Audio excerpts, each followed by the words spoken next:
చిన్నప్పుడు దయ్యం సినిమాలు అంటే చాలా భయమేది, కానీ ఇప్పుడు అంతగా అవ్వట్లేదా? డోంట్ వరీ, నా దగ్గర ఒక సొల్యూషన్ ఉంది.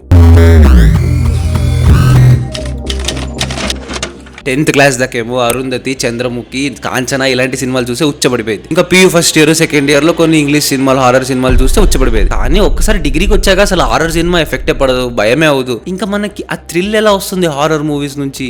నా పర్సనల్ గా నేను హారర్ మూవీస్ ని 4 డివిజన్స్ చేశాను. జంప్ స్కేర్ హారర్ ఒకటి, మన దయ్యాలు, లారెన్స్, బాడీ రెంట్ సినిమాలన్నీ దీంట్లో వచ్చేస్తాయి. నెక్స్ట్ వచ్చేసి బాడీ హారర్, నెక్స్ట్ వచ్చేసి కల్ట్ హారర్, దాని తర్వాత last but not the least cannibalism horror. So ఈ రోజు మనం బాడీ హారర్ గురించి మాట్లాడదాం.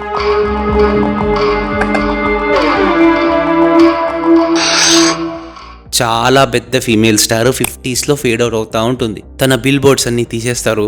తను లాస్ట్ గా ఒక యోగా క్లాస్ చెప్పే షోని కూడా క్యాన్సిల్ చేసేస్తారు. దెన్ తను ఒక సీక్రెట్ ఆర్గనైజేషన్ ని మీట్ అయ్యి వాళ్ళు ఇచ్చిన సబ్స్టెన్స్ ని తీసుకుంటుంది. And rule number 1 was always you are 1 అని ఉంటుంది. దాని తర్వాత వాళ్ళు చెప్పిన ప్రొసీజర్ ఫాలో చేస్తే తన బ్యాక్ నుంచి చింపుకొని ఒక యంగర్ 20-year-old వస్తుంది. దీంట్లో ట్విస్ట్ ఏంటంటే మీరు అనుకున్నట్టు బాత్రూమ్కి వెళ్ళిపోయి 20-year అమ్మాయి యంగ్ గా బయటికి వచ్చి అద్దంలో చూసుకునేది కాదు.